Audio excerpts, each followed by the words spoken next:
बिस्मिल्लाहिर्रहमानिर्रहीम अस्सलाम वालेकुम। अब भाई ने कहा पिछले महीने 44,000 बिल आया, इस महीने 43,000 बिल आया। तो मैं क्या किन्ने AC लगे ने? आंदा एक AC लग्या। बिल्कुल सच कह रहा, झूठ नहीं कह रहा। मैं पिछले साल गर्मियां पाकिस्तान सा तो मैनू बिल हुंदा ही एक AC लगा ही 25,000 30,000 मास्टर सिटी गुजरांवाले दे विच मैं रहिंदा हाँ। मेरी तनख्वाह सी कि ना है 70,000। वो चलो उदू 67 सी, फिर 70 हो गई। 70,000 एक्साइज इंस्पैक्टर सा, हराम मैं लेंदा नहीं सा, रिश्वत मैं लेंदा नहीं सा। पेट्रोल मैं पवांदा या मैं बिजली का बिल तारदा। तो जे तुसीं आंदे हो मैं AC तो बगैर रहिंदा तो जुलम सी यार। AC तो बगैर रहा ही नहीं जा सकता। अच्छा, मेरा वड्डा भरा जर्मनी से, मैं उन्होंने आंदा ही यार बिल दे पैसे घालो। आंदा ही तेरा ही बिल ही नहीं साडी जान छड्डदा।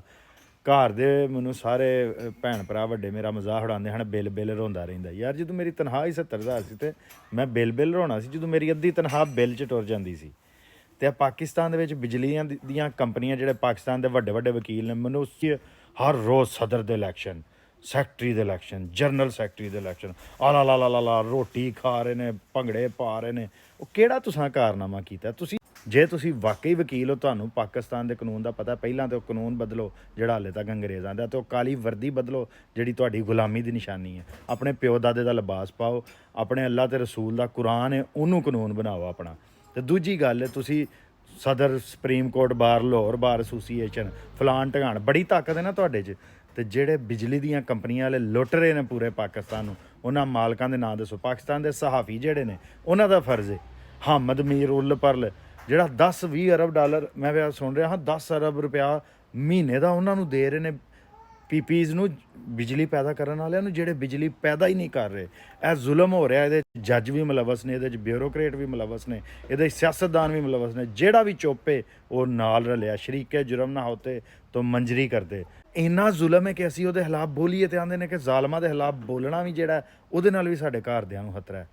ਭਾਈ ਪਾਕਿਸਤਾਨ 'ਚ ਜਿਹੜੇ ਬੰਦੇ ਮੌਲਵੀ ਤਾਰਕ ਜਮੀਲ, ਰਜ਼ਾ ਸਾਕਮ ਮੁਸਤਫਾਈ ਸਾਹਿਬ, ਮੁਫਤੀ ਤਕੀ ਅਸਮਾਨੀ, ਅਲਿਆਸ ਕਾਦਰੀ, ਤਬਲੀਗੀ ਜਮਾਤ ਵਾਲੇ ਸਾਰੇ ਗੂੰਗੇ ਹੋ ਕੇ ਬੈਠੇ ਨੇ। ਸਾਡੇ ਮੌਲਵੀ ਕਿਉਂ ਚੁੱਪ ਨੇ? ਐਕਟਿੰਗ ਕਰਦੇ ਨੇ, ਰੋਂਦੇ ਨੇ, ਕਰਬਲਾ में जुल्म हुआ, ये हुआ। ਇੱਥੇ ਜਿਹੜੇ ਯਜ਼ੀਦ ਬੈਠੇ ਨੇ ਉਹਨਾਂ ਦੇ ਖਿਲਾਫ ਤੁਸੀਂ ਕਿਉਂ ਨਹੀਂ ਬੋਲਦੇ? ਜਵਾਦ ਨਕਵੀ, ਸਾਰੇ ਮੌਲਵੀ ਰਲ ਕੇ ਜਾਓ, ਹਾਂ ਜਾ ਕੇ ਆਰਮੀ ਚੀਫ ਨਾਲ ਗੱਲ ਕਰੋ ਕਿ ਤੁਸੀਂ ਚਾਹੁੰਦੇ ਕੀ ਹੋ ਸਾਡੇ ਨਾਲ। ਤੁਸੀਂ ਪਾਕਿਸਤਾਨ ਦੇ ਸਭ ਤੋਂ ਤਾਕਤਵਰ ਬੰਦੇ ਹੋ ਨਾ, ਕੀ ਚਾਹੁੰਦੇ ਹੋ? 24-25 ਕਰੋੜ ਲੋਕਾਂ ਨੂੰ ਜ਼ਿੰਦਾ ਮਾਰਨਾ ਜੇ ਕੀ ਚਾਹੁੰਦੇ ਹੋ? ਸਾਰੇ ਉਲਮਾ ਐਕਟਿੰਗ, ਮੈਨੂੰ ਤਾਂ ਇਹਨਾਂ ਦਾ ਰੋਣੇ ਜਦੋਂ ਰੋਂਦੇ ਨੇ ਹੁਣ ਮੈਨੂੰ ਅੱਛਾ ਨਹੀਂ ਲੱਗਦਾ ਇਹਨਾਂ ਦਾ ਰੋਣਾ, ਕਿ ਤੁਸੀਂ ਸਾਨੂੰ ਸਿਰਫ ਆਪ ਨਾਲ ਰਲਾ ਰਹੇ ਹੋ। तो जाओ हाँ पाकिस्तान के ताकतवर बंदियां को एक पूरे उलमा की टीम बना के जाओ, जाके आखो कि यार साडे नाल दो टोक गल करो, साडा की करना जी।